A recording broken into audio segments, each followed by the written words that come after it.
Hello everyone. Class 11th के chemistry के इस नए लेक्चर में आप सभी का बहुत बहुत स्वागत है। हमारा जो चैप्टर 3 चल रहा था, classification of elements and periodicity in properties, इसमें हम आयनाइजेशन एनर्जी तक के टॉपिक कंप्लीट कर चुके हैं और आज की वीडियो में हमारा टॉपिक रहेगा इलेक्ट्रॉन एफिनिटी। इलेक्ट्रॉन एफिनिटी क्या होती है और कौन से फैक्टर होंगे इलेक्ट्रॉन एफिनिटी या इलेक्ट्रॉन गेन एंथैल्पी को जो अफेक्ट करेंगे, कम ज़्यादा कर सकते हैं, वो सभी हम इस वीडियो में आज पढ़ने वाले हैं। तो सबसे पहले शुरू करते हैं electron affinity. Amount of energy release when an electron is added to an isolated gaseous atom. आपने जो आयनाइजेशन एनर्जी पढ़ी है, कोई भी आइसोलेटेड न्यूट्रल गैसियस एटम था, उसको एनर्जी दी गई थी, आयनाइजेशन एनर्जी की रिक्वायरमेंट थी कि उसमें से इलेक्ट्रॉन लॉस करके पॉजिटिव आयन बनाया जाए। तो ये एनर्जी की रिक्वायरमेंट थी, लेकिन इसमें उल्टा है। कोई भी न्यूट्रल गैसियस एटम है आइसोलेटेड, उसके अंदर इलेक्ट्रॉन हमें ऐड करना है, उसके अंदर एक्स्ट्रा इलेक्ट्रॉन ऐड करना है और जो नेगेटिव आयन बनेगा और यहाँ पे एनर्जी रिलीज होगी। एनर्जी इसमें रिलीज होगी तो जो जितनी एनर्जी रिलीज होगी उसी को इलेक्ट्रॉन एफिनिटी बोलेंगे। इलेक्ट्रॉन एफिनिटी मतलब इलेक्ट्रॉन लविंग एलिमेंट, कोई भी किसी भी आइसोलेटेड न्यूट्रल गैसियस एटम में इलेक्ट्रॉन ऐड करना है, नेगेटिव आयन बना, उस टाइम पे कुछ अमाउंट ऑफ एनर्जी रिलीज होती है। लेकिन आयनाइजेशन एनर्जी में हमें किसी आइसोलेटेड न्यूट्रल गैसियस एटम में से इलेक्ट्रॉन रिमूव करना था, उसके लिए एनर्जी की ज़रूरत पड़ी थी। लेकिन इसमें इलेक्ट्रॉन ऐड करना है और इसमें एनर्जी की ज़रूरत नहीं पड़ेगी, बल्कि large amount of energy release होगी और जो एनर्जी रिलीज होगी उसको बोलते हैं इलेक्ट्रॉन एफिनिटी। आप अच्छे से समझ चुके होंगे। तो कोई भी गैसियस एटम दे रखा है, उसमें इलेक्ट्रॉन ऐड करके नेगेटिव आयन बनाया गया है, एक्स नेगेटिव और प्लस इलेक्ट्रॉन एफिनिटी, जो एनर्जी रिलीज हुई है। और जब इसकी यूनिट की बात करते हैं तो यूनिट है किलो जूल पर मोल या फिर किलो कैलोरी पर मोल या इलेक्ट्रॉन वोल्ट पर एटम, क्योंकि ये एक एनर्जी ही है तो एनर्जी की ही यूनिट होंगी। Addition of electron result in release of energy in most of the cases. जैसे ही किसी न्यूट्रल या गैसियस एटम में इलेक्ट्रॉन ऐड करते हैं तो एनर्जी रिलीज होती है, लेकिन अगर एक इलेक्ट्रॉन उसमें ऐड किया और ए नेगेटिव बना प्लस एनर्जी रिलीज हुई, लेकिन जो ए नेगेटिव है उसमें जब आप इलेक्ट्रॉन ऐड करोगे और A2 नेगेटिव बनाओगे, यहाँ पे एनर्जी रिलीज नहीं होगी, यहाँ हमें खुद एनर्जी की रिक्वायरमेंट होगी, हमें एनर्जी इसमें खुद देनी पड़ेगी, ऐड करनी पड़ेगी। तो जो सेकंड इलेक्ट्रॉन एफिनिटी है उसकी हमें ज़रूरत पड़ती है, वो हमें खुद देनी पड़ती है, जो सेकंड इलेक्ट्रॉन एफिनिटी होगी। यहाँ पे इलेक्ट्रॉन एफिनिटी बोलेंगे इसको। ये तो थी इलेक्ट्रॉन एफिनिटी फर्स्ट और ये है इलेक्ट्रॉन एफिनिटी सेकंड। ये हमें खुद देनी पड़ती है इस एलिमेंट को, उसमें और ज़्यादा इलेक्ट्रॉन ऐड करने के लिए। तो जो सेकंड इलेक्ट्रॉन एफिनिटी होती है वो ज़्यादा अमाउंट में होगी। और अगर बात करें इलेक्ट्रॉन एफिनिटी फर्स्ट और इलेक्ट्रॉन एफिनिटी सेकेंड, अगर ये है तो इसकी बजाय ये ज़्यादा अमाउंट में होगी। ये तो रिलीज होगी तो नेगेटिव होती है और ये देनी पड़ती है तो पॉजिटिव होती है। जब इन दोनों का सम किया जाए, electron affinity first plus electron affinity second, ये जो सेकंड वाली पॉजिटिव वैल्यू है वो बहुत ज़्यादा अमाउंट होती है, इस वजह से ओवरऑल क्या रहेगा, पॉजिटिव वैल्यू ही रहेगी। जो इलेक्ट्रॉन एफिनिटी है वो एटॉमिक साइज के इनवर्स में होती है। इनवर्स रिलेशन होता है एटॉमिक साइज और इलेक्ट्रॉन एफिनिटी। जितना ज़्यादा एटॉमिक साइज होगा, इलेक्ट्रॉन गेन करने की टेंडेंसी उतनी ही कम होगी। तो इलेक्ट्रॉन एफिनिटी अगर ज़्यादा तो एटॉमिक साइज कम, इनवर्स रिलेशन। और इफेक्टिव जो न्यूक्लियर चार्ज होता है उसके डायरेक्टली प्रोपोर्शनल होती है। जितना ज़्यादा जेड इफेक्टिव होगा, effective nuclear charge, electron affinity उतनी ही ज़्यादा होगी। तो सबसे पहले तो किसके इनवर्सली प्रोपोर्शनल है, एटॉमिक साइज के इनवर्स रिलेशन में है, और एटॉमिक साइज, और उसके बाद जो इलेक्ट्रॉन एफिनिटी डायरेक्टली प्रोपोर्शनल है जेड इफेक्टिव न्यूक्लियर चार्ज, जो हमने स्क्रीनिंग इफेक्ट पढ़ा था, न्यूक्लियस और ये इनर सेल के इलेक्ट्रॉन और ये यहाँ आउटर सेल का इलेक्ट्रॉन, ये जितना न्यूक्लियर चार्ज यहाँ पे फील करता है उसको बोलेंगे इफेक्टिव न्यूक्लियर चार्ज। तो जेड इफेक्टिव के डायरेक्टली प्रोपोर्शनल है। और जो क्लोरीन एटम होता है या क्लोरीन एलिमेंट, उसकी हाईएस्ट इलेक्ट्रॉन एफिनिटी की वैल्यू होती है, क्लोरीन की सबसे हाई इलेक्ट्रॉन एफिनिटी होगी। जो electron affinity measure the tightness with which an atom can hold the additional electron. किसी भी एटम के अंदर हमें एक इलेक्ट्रॉन और ऐड करना है, एक्स्ट्रा इलेक्ट्रॉन, तो जितना ज़्यादा ये न्यूक्लियस है, जितना ज़्यादा इस इलेक्ट्रॉन के साथ में अट्रैक्शन फील करेगा, अगर यहाँ ऐड करते हैं, जितना ज़्यादा इसमें अट्रैक्शन होगा, इलेक्ट्रॉन एफिनिटी उतनी ही ज़्यादा होगी, मतलब उतनी ही एनर्जी रिलीज होगी। तो ये टाइटनेस बताता है जो एडिशनल इलेक्ट्रॉन है उसके बीच में और न्यूक्लियस के बीच में। Large value of electron affinity reflect the greater tendency of an atom to accept the electron. जितनी ज़्यादा एनर्जी रिलीज होगी उतना ही जो कोई भी एटम है उसकी इलेक्ट्रॉन एक्सेप्ट करने की टेंडेंसी उतनी ही ज़्यादा होगी।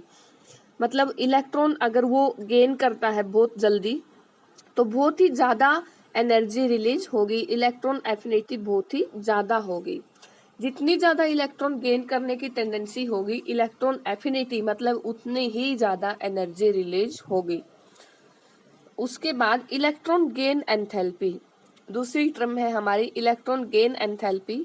When expressed in term of enthalpy change, जो इलेक्ट्रॉन एफिनिटी है जब उसी को एंथैल्पी चेंज की फॉर्म में एक्सप्रेस करते हैं इसकी टर्म में, तो उसको बोल देते हैं electron gain enthalpy. Electron affinity ही जब डेल्टा एच एंथैल्पी चेंज की फॉर्म में एक्सप्रेस करते हैं तो वो क्या हो जाएगी, electron gain enthalpy. Delta H negative होगा एक्सोथर्मिक चेंज के लिए। जो डेल्टा एच है अगर एनर्जी रिलीज होती है तो नेगेटिव होता है, मतलब एक्सोथर्मिक कंडीशन होगी उस टाइम पे। और डेल्टा एच पॉजिटिव कब होता है, एनर्जी देनी पड़े उस टाइम पे होता है पॉजिटिव, मतलब एंडोथर्मिक प्रोसेस। तो जो इलेक्ट्रॉन एफिनिटी है उसमें तो एनर्जी रिलीज ही होती है, तो डेल्टा एच की वैल्यू क्या होगी, नेगेटिव होगी। और मैंने अभी बताया था आपको जो फर्स्ट इलेक्ट्रॉन एफिनिटी है वो हमेशा नेगेटिव होगी, एनर्जी रिलीज ही होती है अगर एक इलेक्ट्रॉन ऐड किया गया, ए नेगेटिव प्लस का इलेक्ट्रॉन एफिनिटी फर्स्ट, और जो सेकंड इलेक्ट्रॉन अगर उसमें ऐड किया जाता है प्लस इलेक्ट्रॉन, ए2 नेगेटिव बनता है। यहाँ पे इलेक्ट्रॉन एफिनिटी मतलब एनर्जी रिलीज नहीं होगी, इसमें हमें खुद इलेक्ट्रॉन एनर्जी देनी पड़ती है, इलेक्ट्रॉन एफिनिटी सेकेंड। तो ये एक्सोथर्मिक है तो मतलब डेल्टा एच की वैल्यू नेगेटिव रहेगी। और ये वाली जो प्रोसेस है वो एंडोथर्मिक है, उसमें हमें एनर्जी देनी पड़ी है, तो वो क्या रहेगी, डेल्टा एच की वैल्यू पॉजिटिव रहेगी। और दोनों का अगर सम करें इलेक्ट्रॉन एफिनिटी फर्स्ट और सेकंड, तो मैंने बताया था कि जो इलेक्ट्रॉन एफिनिटी सेकंड होती है उसकी जो पॉजिटिव वैल्यू होगी वो ज्यादा होगी जो इलेक्ट्रॉन एफिनिटी फर्स्ट है उसकी नेगेटिव वैल्यू से। मतलब पॉजिटिव वाली टर्म ज्यादा होगी और नेगेटिव वाली टर्म ज्यादा होगी, कम होगी सॉरी। तो इन दोनों का सम करते हैं तो ओवरऑल डेल्टा एच क्या आएगा, पॉजिटिव ही आएगा। फिर हम पढ़ते हैं फैक्टर अफेक्टिंग इलेक्ट्रॉन एफिनिटी। ऐसे कौन से फैक्टर हैं जो इलेक्ट्रॉन एफिनिटी को कम या ज्यादा कर सकते हैं, अफेक्ट कर सकते हैं। सबसे पहले है nuclear charge. Electron affinity nuclear charge के डायरेक्टली प्रोपोर्शनल होगी। जितना अगर कोई भी एटम है उसके पास पॉजिटिव ज्यादा है, जितना ज्यादा न्यूक्लियर चार्ज होगा वो आने वाले इलेक्ट्रॉन के लिए उतना ही ज्यादा अट्रैक्ट करेगा उस इलेक्ट्रॉन को।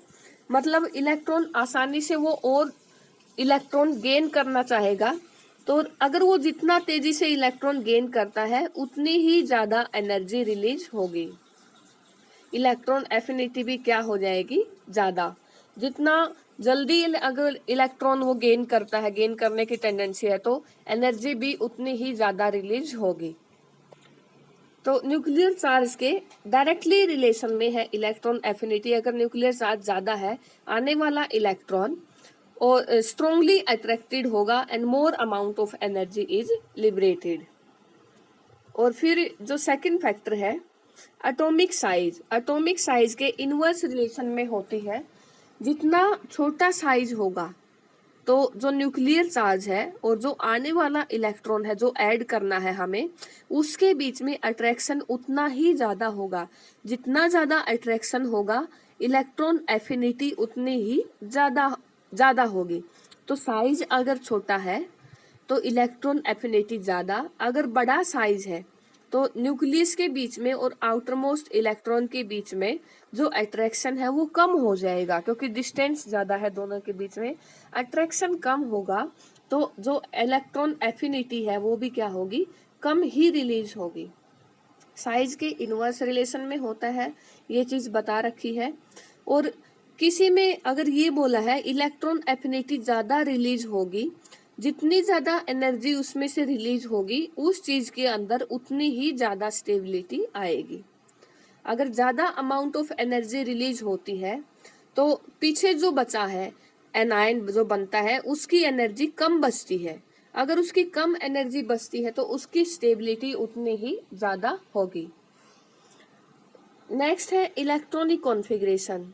Electronic configuration have less tendency to accept electron, so they have lower electron affinity. जो स्टेबल इलेक्ट्रॉनिक कॉन्फ़िगरेशन है, स्टेबल का मतलब अगर या तो हाफ फील्ड इलेक्ट्रॉनिक कॉन्फ़िगरेशन है या फिर फुल्ली फील्ड इलेक्ट्रॉनिक कॉन्फ़िगरेशन है। हाफ फील्ड या फुल्ली फील्ड इलेक्ट्रॉनिक कॉन्फ़िगरेशन की अगर बात करें तो उसमें इलेक्ट्रॉन जो गेन करवाना है, इलेक्ट्रॉन एक्सेप्ट करने की टेंडेंसी कम होती है।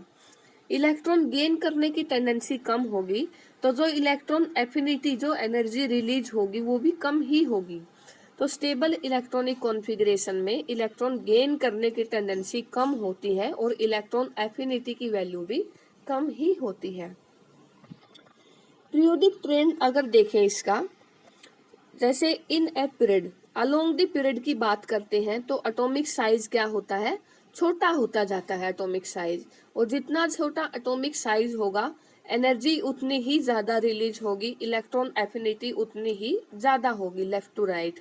तो इलेक्ट्रॉन एफिनिटी बढ़ेगी। कुछ एक्सेप्शनल केस भी रहेंगे इसके। और इलेक्ट्रॉन एफिनिटी बढ़ती है क्योंकि इफेक्टिव न्यूक्लियर चार्ज क्या होगा, ज्यादा होगा, इंक्रीज होगा लेफ्ट टू राइट। और X have highest electron affinity. जो हेलोजन के एलिमेंट्स हैं, fluorine, chlorine, bromine, iodine, astatine, इनकी जो इलेक्ट्रॉन एफिनिटी की वैल्यू होगी वो बहुत ही ज्यादा होगी। जो हेलोजन है पीरियोडिक टेबल के अंदर, उसको क्या है कि जैसे फ्लोरीन है या फिर क्लोरीन की बात करें, 1s2 2s2 2p5 2p5 9 atomic number 9 होता है। जैसे ही ये एक इलेक्ट्रॉन गेन करे तो 2p6 बन जाएगा। और नियोन की नोबल गैस जो कि बहुत ही ज्यादा स्टेबल होती है, noble gas electronic configuration achieve कर लेगा। इसमें नियोन की नोबल गैस कॉन्फ़िगरेशन अचीव कर लेगा एक इलेक्ट्रॉन गेन करते ही। तो इसको एक इलेक्ट्रॉन गेन करने की बहुत ही ज्यादा सख्त जरूरत होती है। इस वजह से जो हेलोजन है वो एक इलेक्ट्रॉन बहुत आसानी से गेन कर लेता है और ज्यादा अट्रैक्शन होता है। और इलेक्ट्रॉन एफिनिटी की वैल्यू भी क्या होती है, बहुत ही ज्यादा होती है, मतलब लार्ज अमाउंट ऑफ एनर्जी यहाँ पे रिलीज होगी। तो इसमें पीरियोडिक टेबल में जो हेलोजन है उनकी हाईएस्ट इलेक्ट्रॉन एफिनिटी होती है। फिर noble guys have zero electron affinity. अभी मैंने जो हीलियम या फिर नियोन की बात करें, नोबल गैस की आउटर मोस्ट सेल में इसमें 2 इलेक्ट्रॉन होते हैं। इसकी आउटर मोस्ट सेल में अगर इलेक्ट्रॉनिक कॉन्फ़िगरेशन लिखे KLMN 8 इलेक्ट्रॉन होते हैं वैलेंस सेल में। तो इनका ऑक्टेट, जो नोबल गैसेज है हीलियम को छोड़कर, इनका ऑक्टेट ऑलरेडी कंप्लीट होता है। इनको कोई इलेक्ट्रॉन गेन करने की या लॉस करने की कोई जरूरत नहीं होती है। तो इलेक्ट्रॉन ये लॉस या गेन नहीं करते हैं तो इनकी इलेक्ट्रॉन एफिनिटी आप 0 बोल सकते हो। इनकी स्टेबल इलेक्ट्रॉनिक कॉन्फ़िगरेशन होती है, ये इलेक्ट्रॉन एक्सेप्ट करने की टेंडेंसी नहीं रखते हैं। और इलेक्ट्रॉन एफिनिटी बेरिलियम और मैग्नीशियम ऑलमोस्ट जीरो के इक्वल ही होती है, क्योंकि अगर बेरिलियम एटॉमिक नंबर 4 होता है, इसकी इलेक्ट्रॉनिक कॉन्फ़िगरेशन लिखे 1s2 2s2, ये एक स्टेबल इलेक्ट्रॉनिक कॉन्फ़िगरेशन होती है। जो s के अंदर इलेक्ट्रॉन है उनकी पेयरिंग हो रखी है, 2s में 2 इलेक्ट्रॉन और 1s में भी 2 इलेक्ट्रॉन, इलेक्ट्रॉन की पेयरिंग हो रखी है, उनकी एक स्टेबल इलेक्ट्रॉनिक कॉन्फ़िगरेशन है। ऐसे ही मैग्नीशियम, अगर इनकी इलेक्ट्रॉनिक कॉन्फ़िगरेशन लिखे 1s2 2s2 2p6 और 3s2, ऐसे ही ये जो इलेक्ट्रॉनिक कॉन्फ़िगरेशन है वो कंप्लीटली फिल्ड है, और इसी वजह से इनकी इलेक्ट्रॉनिक कॉन्फ़िगरेशन ऑलमोस्ट जीरो के इक्वल होती है। और electron affinity of nitrogen and phosphorus extremely low होती है। वो क्यों होगी? क्योंकि नाइट्रोजन एटॉमिक नंबर 7 होता है, electronic configuration 1s2 2s2 2p3। 2p3 में जो इलेक्ट्रॉन लिखे हैं मैंने, मतलब हाफ फिल्ड इलेक्ट्रॉनिक कॉन्फ़िगरेशन होती है, जो कि ज़्यादा स्टेबल होती है। हाफ फिल्ड इलेक्ट्रॉनिक कॉन्फ़िगरेशन होने की वजह से इनकी जो इलेक्ट्रॉन गेन करने की टेंडेंसी है, नाइट्रोजन एक इलेक्ट्रॉन अगर गेन करे, n नेगेटिव बनाए, तो इलेक्ट्रॉन गेन करने की टेंडेंसी बहुत ही कम होती है। इस वजह से इनकी इलेक्ट्रॉन एफिनिटी एक्सट्रीमली लो होगी। ऐसे ही फास्फोरस की इलेक्ट्रॉनिक कॉन्फ़िगरेशन की बात करें तो 3s2 3p3 आता है आउटर मोस्ट सेल के अंदर, तो इसकी भी इलेक्ट्रॉन एफिनिटी की वैल्यू क्या होगी? बहुत ही कम होगी, क्योंकि जो हाफ फील्ड इलेक्ट्रॉनिक कॉन्फ़िगरेशन है वो स्टेबल है, यहाँ पे वो इलेक्ट्रॉन गेन करना नहीं चाहेगा। और ग्रुप में जब बात करते हैं इलेक्ट्रॉन एफिनिटी की, तो डाउन दी ग्रुप जब आप टॉप से बॉटम की तरफ जाते हो तो साइज क्या होता है? साइज इंक्रीज हो जाता है। साइज इंक्रीज होने की वजह से आउटर मोस्ट सेल और न्यूक्लियस के बीच की जो डिस्टेंस है वो बढ़ जाती है। डिस्टेंस बढ़ने से जो इलेक्ट्रॉन हम ऐड करेंगे उसके बीच में और न्यूक्लियस के बीच में अट्रैक्शन कम होता है। जितना अट्रैक्शन कम होगा, मतलब उसकी इलेक्ट्रॉन गेन करने की टेंडेंसी उतनी ही क्या रहेगी? कम ही रहेगी। और जो एनर्जी रिलीज होगी वो कम अमाउंट में ही एनर्जी रिलीज होगी, तो इलेक्ट्रॉन एफिनिटी क्या हो जाएगी? डिक्रीज होगी डाउन द ग्रुप। तो इलेक्ट्रॉन एफिनिटी डिक्रीज होती है आफ्टर थर्ड पीरियड। अगर सेकंड पीरियड और थर्ड पीरियड की बात करते हैं, जैसे फ्लोरीन और क्लोरीन, ये सेकंड पीरियड का एलिमेंट और ये थर्ड पीरियड का एलिमेंट है। अगर इनकी बात करें तो जो फ्लोरीन है उसकी इलेक्ट्रॉन एफिनिटी कम होती है क्लोरीन से। क्लोरीन की इलेक्ट्रॉन एफिनिटी ज्यादा होगी। क्लोरीन तो पीरियोडिक टेबल में ऐसा एलिमेंट है जिसकी हाईएस्ट इलेक्ट्रॉन एफिनिटी होती है, इलेक्ट्रॉन गेन करने की टेंडेंसी। तो फ्लोरीन क्लोरीन के कंपैरिजन में किसकी ज्यादा रहेगी? क्लोरीन की इलेक्ट्रॉन एफिनिटी ज्यादा रहेगी। फ्लोरीन की इलेक्ट्रॉन एफिनिटी वैसे हम देखें तो ये एक बहुत ही ज्यादा इलेक्ट्रोनेगेटिव एटम है, तो ये एक इलेक्ट्रॉन गेन करके जब F नेगेटिव बनाता है तो इसकी इलेक्ट्रॉन गेन करने की टेंडेंसी ज्यादा होनी चाहिए, क्योंकि जनरली हम क्या पढ़ते हैं, डाउन दी ग्रुप जाते हैं तो डिक्रीज हो जाती है। तो क्लोरीन की कम होनी थी और फ्लोरीन की ज्यादा। लेकिन एक कॉन्सेप्ट ये लगता है, जो फ्लोरीन एटम का साइज है वो छोटा है और क्लोरीन का साइज बड़ा है। इसके अंदर अगर आप इलेक्ट्रॉन ऐड करते हो 2p5 के अंदर, और इस क्लोरीन में इलेक्ट्रॉन ऐड करते हैं 3p5 के अंदर, तो 2p5 में इलेक्ट्रॉनिक रिपल्सन का कॉन्सेप्ट लगता है। जैसे ही इलेक्ट्रॉन इसमें ऐड करना है तो इंटर इलेक्ट्रॉनिक रिपल्सन होगा, इलेक्ट्रॉन के बीच में आपस में रिपल्सन होगा, तो इलेक्ट्रॉन गेन करने की टेंडेंसी कम होगी। लेकिन जो क्लोरीन एलिमेंट है उसमें इलेक्ट्रॉनिक रिपल्सन इतना ज़्यादा नहीं होगा और इलेक्ट्रॉन गेन करने की टेंडेंसी ज़्यादा होगी। ऐसे ही सेकंड पीरियड और थर्ड पीरियड के में जो इलेक्ट्रॉन एफिनिटी है वो डिक्रीज होगी। Electron affinity decrease after third period के बाद डिक्रीज होगी, और क्लोरीन की ज़्यादा होगी सेकंड पीरियड एलिमेंट की, सेकंड पीरियड एलिमेंट की बजाय क्लोरीन की ज़्यादा होगी। सेकंड और थर्ड पीरियड में पी ब्लॉक जो इलेक्ट्रॉन एफिनिटी है सेकंड पीरियड की क्या बोला मैंने, कम होगी, और थर्ड पीरियड की ज़्यादा होगी। जैसे फ्लोरीन की 328 है, क्लोरीन की 349, ब्रोमीन की 324 और जो आयोडीन है उसकी 295।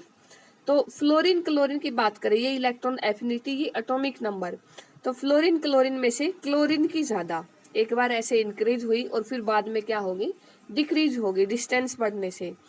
एक्सेप्शन किस किस में है, a fully filled and half filled which have low value और sometimes energy is required rather than getting release.